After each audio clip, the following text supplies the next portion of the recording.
₹15,000 ತಿಂಗಳಿಗೆ SIP systematic investment plan ಮಾರ್ಕೆಟಲ್ಲಿ ಷೇರು ಮಾರ್ಕೆಟಲ್ಲಿ ಹೂಡಿಕೆ ಮಾಡೋದು. 15,000 15 ವರ್ಷ ಮಾಡಿದ್ರೆ ಮಾರ್ಕೆಟಲ್ಲಿ 15% ಆವ್ರೇಜ್ ರಿಟರ್ನ್ಸ್ ಕೊಟ್ರು, ಮಾರ್ಕೆಟಲ್ಲಿ 12-15% ಆವ್ರೇಜ್ ರಿಟರ್ನ್ಸ್ ಕೊಡುತ್ತೆ. ಅಷ್ಟು ಕೊಟ್ಟರೆ ನಿಮ್ಮ ಹತ್ರ ನೆಕ್ಸ್ಟ್ 15 ಇಯರ್ಸಲ್ಲಿ 1 CR ದುಡ್ಡು ಇರ್ತದೆ.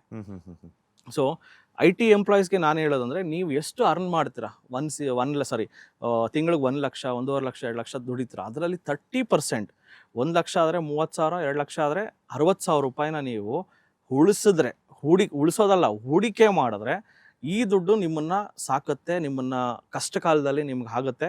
ಆ್ಯಂಡ್ ನೀವು ಈವನ್ ಒಂದು 10-15 ವರ್ಷ ಡಿಸಿಪ್ಲೈನ್ಡ್ ಆಗಿ ಲೆಟ್ಸೇ ಒಂದು ₹60,000 ಇಲ್ಲ ₹30,000 ಇಟ್ಕೊಳ್ಳೋಣ ಸರ್. ₹30,000 ನೀವು ನೆಕ್ಸ್ಟು 15 ವರ್ಷ ಉಳಿಸ್ಕೊಂಡು ಹೂಡಿಕೆ ಮಾಡ್ಕೊಂಡು ಹೋದ್ರೂ 2 CR ದುಡ್ಡು ಇರ್ತದೆ.